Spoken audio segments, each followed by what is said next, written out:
Reading is fun for everyone.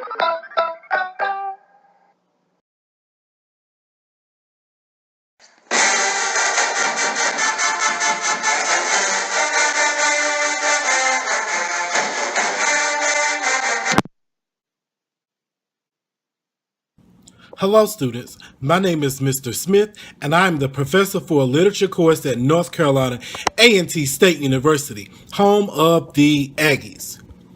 As a part of my course, my students were challenged to read and share books with you that they felt you would enjoy reading. We encourage you to find these books in your school library, your public library, or on the internet with your parents' help, of course. We hope you enjoy our presentations.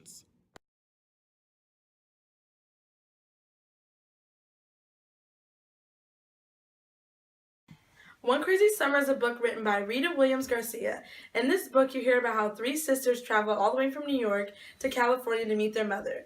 They thought they were going to Disney, but instead they stumble upon a new surprise. In this story, Delphine would have to be my favorite character because she is such a leader, just like me.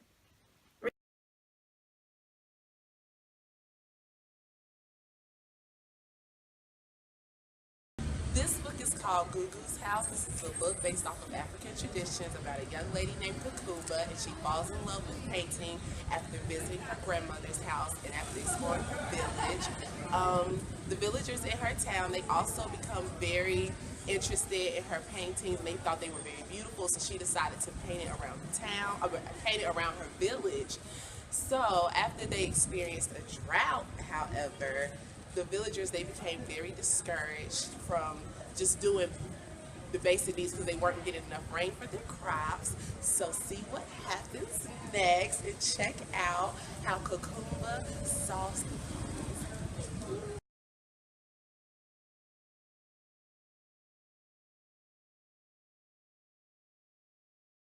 Hi kids, I hope you're all having a great day. I'm here to tell you about a story I read called Knock Knock, My Dad's Dream for Me. How many of you kiss your parents when you go to sleep and when you wake up in the morning? Great, that seems like a lot of you. Now think about how you would feel if one or none of your parents were there to kiss you good morning or good night. How many of you would be really sad? Yes, so was the main character. In this book, Knock Knock, My Dad's Dream for Me, written by Daniel Beatty and illustrated by Brian Collier, like many of you, him and his father always kissed each other goodnight and good morning until one day, his papa was no longer there to knock knock on his door.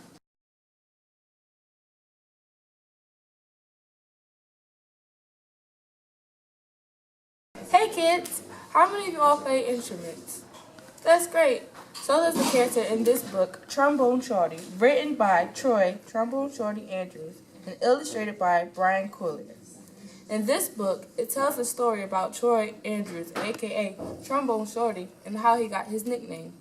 He followed his dreams and became very good at playing his instrument. If you keep up the good work and keep playing your instrument very good, you can do the same thing. What do you think your nickname would be?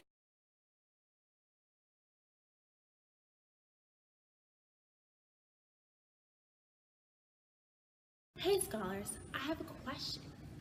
Do you often feel different from your friends? Maybe you like to eat different things? Or even listen to different music? Well, this is the case of Marisol McDonald.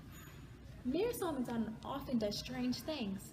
She likes to play pirate soccer or even eat burritos with peanut butter. In the story, Marisol McDonald Doesn't Match by Monica Brown, Marisol McDonald struggles with either following her friends and stop doing her strange things or being herself.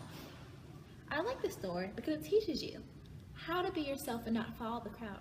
It's important to do what you like to do. Help me figure out what Marisol McDonald can do by picking up this book in your local library.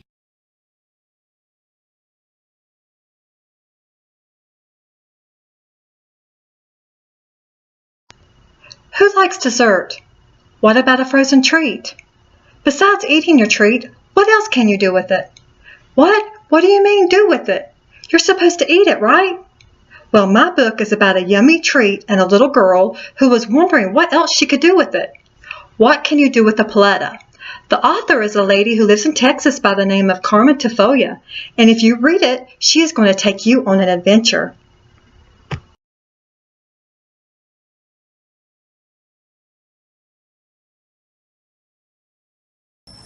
Hello everybody, what I have here is Thomas and the Library Lady. This book is written by Pat Mora and illustrated by Bull Collins. This book is about Thomas and his family who are migrant workers who travel from state to state during the winter and summer seasons. Thomas and his brother occupy their time while their family is working by listening to their grandfather's stories. But since Thomas knows all of his grandfather's stories, his grandfather suggests that he goes to the local library. So, entering the local library, Thomas finds interesting books and forms a relationship with the library. From then, Thomas grows a very great interest in reading. I hope you all pick up this book in your local library.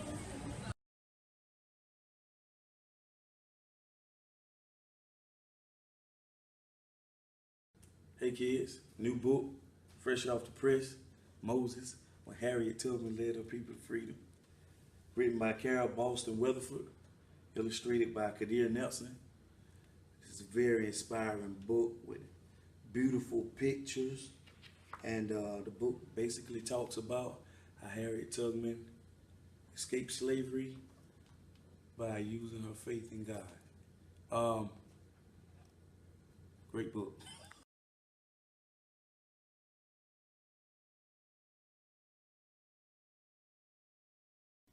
Good morning, class. Today we're going to be reading a book called Pancho Rabbit and the Coyote by Duncan Tonatiuh. The book starts off with a nice family of rabbits in a town. They're waiting for their father to come back. He's been away at work. They keep on waiting and waiting, and while they're waiting, they prepare a giant meal for him. All sorts of delicious Mexican food. They're all sitting at the table, and the father isn't there. So the oldest son decides he's going to go look for the rabbit, look for his father rabbit. On his way there, he meets a coyote who tries to help him find his father. But in return, the coyote asks for all of the rabbit's food. So they're exploring, they're looking for the father, and finally they find a house. They go in the house and the father isn't there, but the coyote decides he's going to eat the little. And finally, they see a little house off into the distance, and they get there, and it turns out the coyote wants to eat the rabbit. There's some stuff that happens at the end, but you'll have to read it to find out what happens.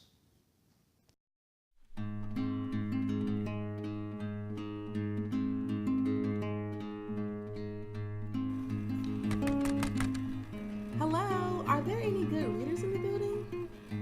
I thought I came to the right place. Hi, my name is Coralie, and I'm here to talk to you about one of my new favorite books that I absolutely loved reading. It's called Mirandi and Brother Wind. Mirandi is about to participate in her first junior cakewalk. She wants to have the best partner in town, and who better than Brother Wind?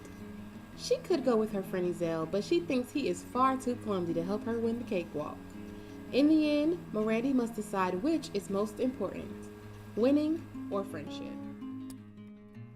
When I was younger, my church hosted cakewalks similar to the one described in the story, so I was able to connect to Mirandi and her eagerness to want to win. This book is perfect for third graders and can be found at the downtown public library. I hope you enjoy reading this book as much as I did. Happy reading!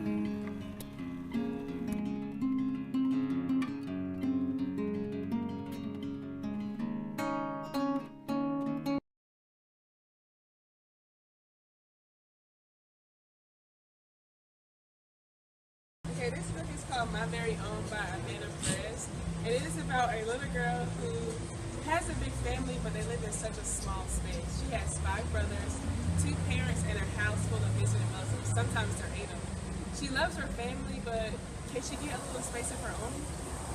So this book is just it's about her and her family working together for her to have a room of her very own. She's the only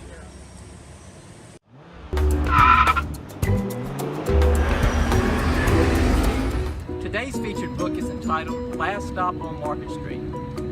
Last Stop on Market Street is a 2015 children's book written by Matt De La Pena and illustrated by Christian Robinson.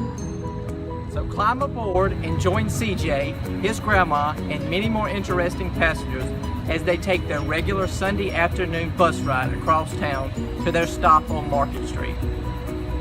However, today CJ is not happy about it, and with that comes a lot of questions. CJ wonders why they don't own a car like his friend, Colby. He also wonders why he doesn't have an iPod like the boys on the bus. And how come they always have to get off in the dirty part of town? Each of CJ's questions are answered by encouraging words from his grandma, who helps him see the beauty and fun in their routine and the world around them. I hope you will all go out to your local library and pick up a copy of Last Stop on Market Street and read more about CJ and his grandmother's interesting bus ride at one Sunday afternoon.